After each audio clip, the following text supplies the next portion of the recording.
the other main part of the opening ceremony was this guy running around with a torch.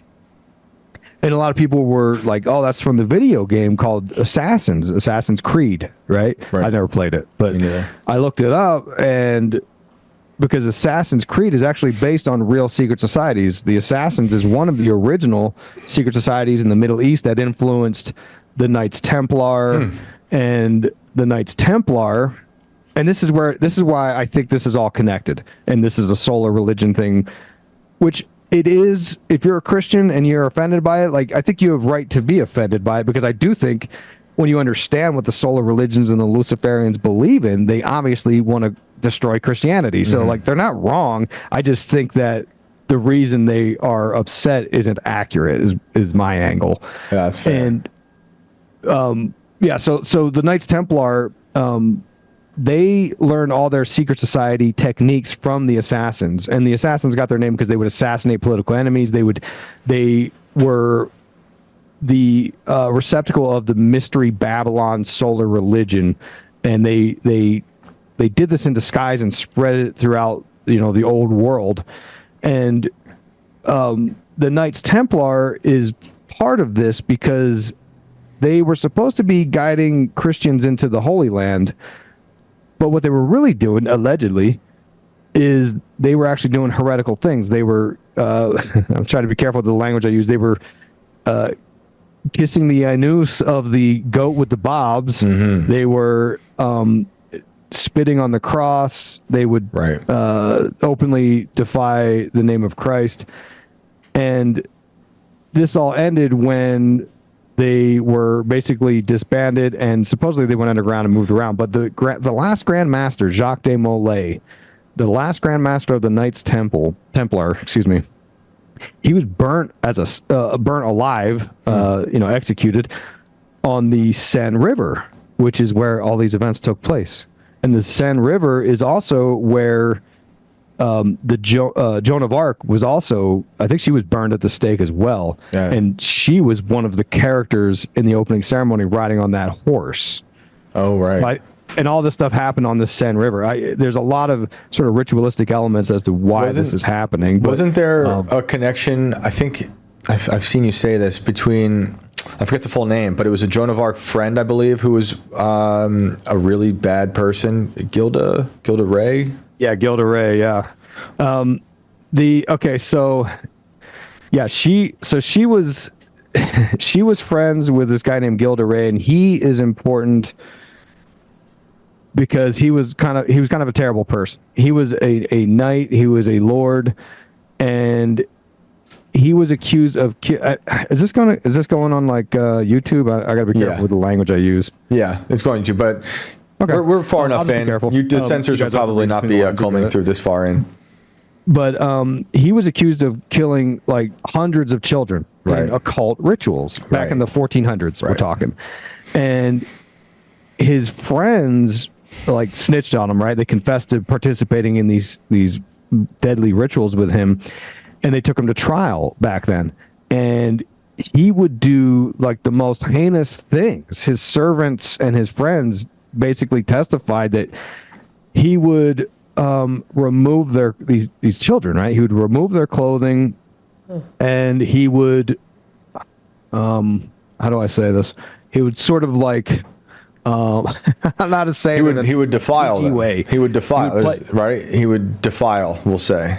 Yeah, in horrible ways. To satisfy himself while torturing these children. Yeah. And then he would, when he got done, he would kill them basically in the most horrific manner possible.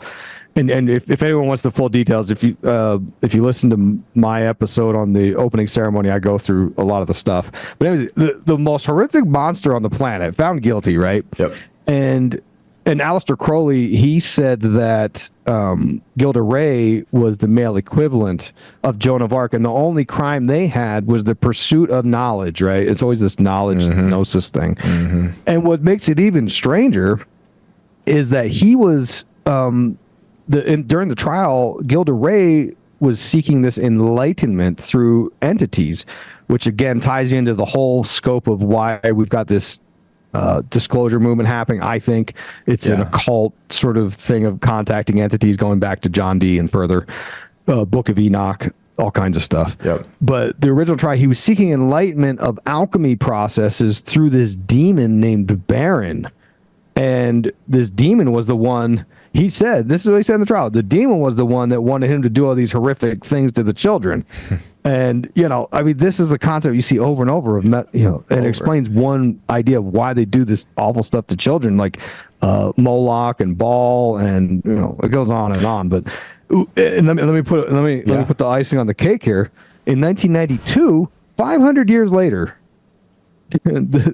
the Grand Lodge of the Freemasonic Grand Lodge of France retried this case for reasons I don't even know why. Really? And they found Gilles de Rais not guilty. They wanted to exonerate his name, and he was, like, oh, he was just a victim of false charges.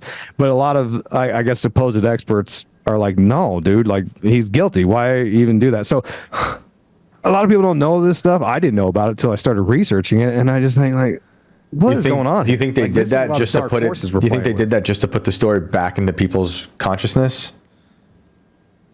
I really couldn't tell you. I couldn't even guess. Weird it just thing. seems bizarre that you would. It's like going back in time to be like, well, Hitler was all right. Let's see, maybe he didn't do this thing. And it's like, why? It seems like it kind of goes along with everything you've been saying so far, is like flipping things and opposing forces, and this thing we've said is bad for hundreds of years.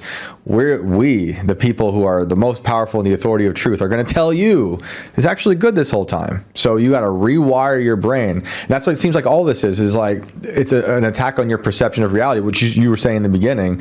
That's malleable, right? So it's, for me, just my interpretation is a lot of this stuff is also a test, an experiment on your brain, and making you rewire your hardwiring, which you thought was hardwiring, to then be controlled across whatever landscape of perception they want you in. And the Olympics seem like that too. You see people saying the pale horse is apocalyptic, but you had a different take. It was like Joan of Arc and the Knights Templar stuff, also the river it was on and stuff like that. But when you say it might have been ritual magic, I think that's what you said about this stuff. How do you describe that? Like, in what terms is this ritual magic? For what purpose?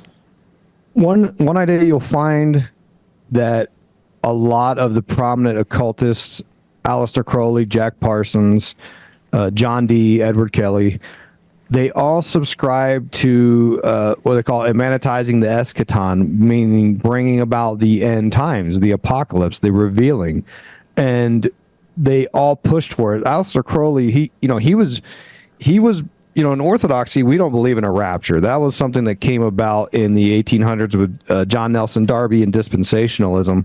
And Aleister Crowley grew up in a Plymouth Brethren home, and his father was a dispensationalist. So he grew up hearing all these tales of the apocalypse and the end days.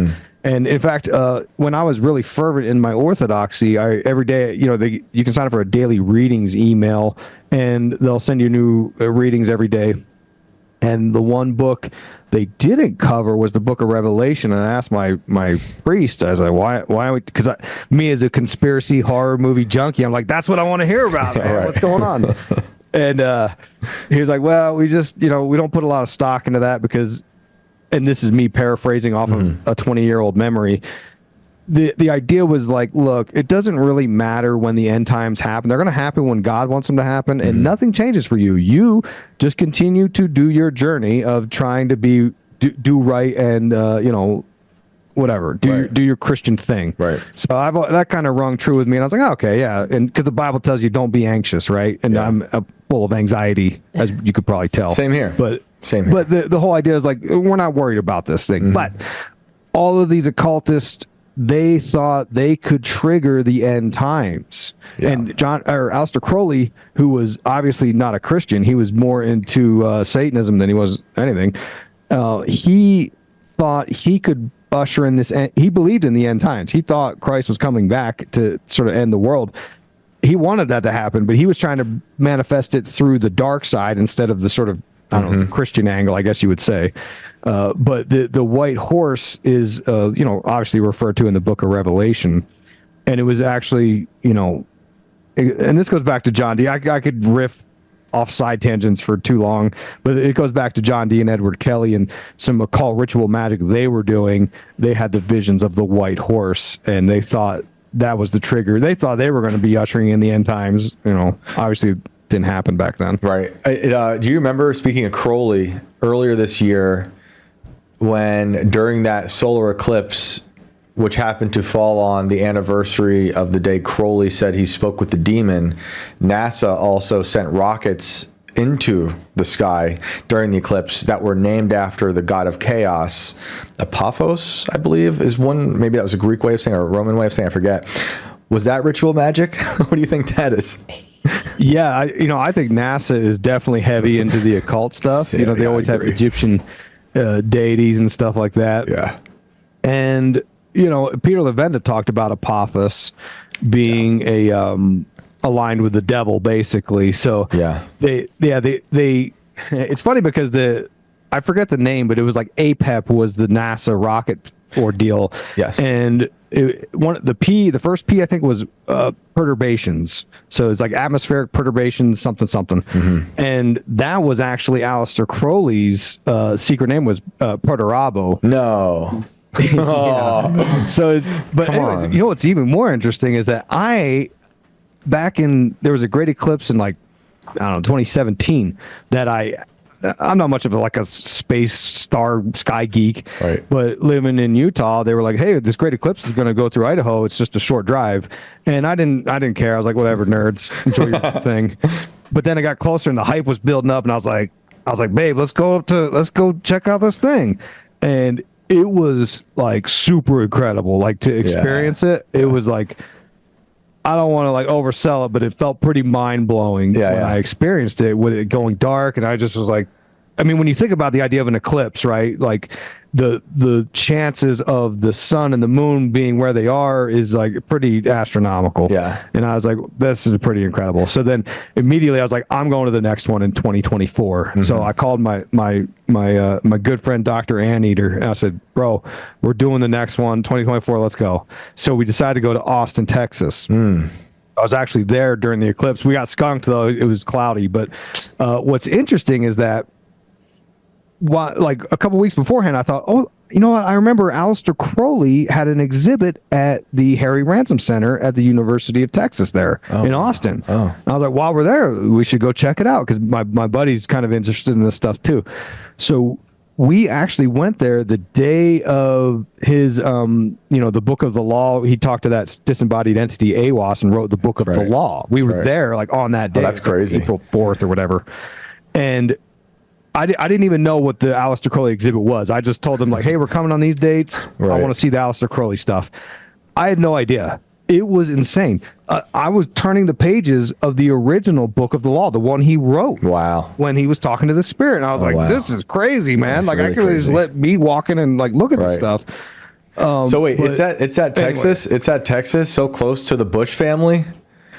Seeing as how George Bush might be his grandson, close to Lyndon B. Johnson's home. If I'm not mistaken. Also sounds suspect to me.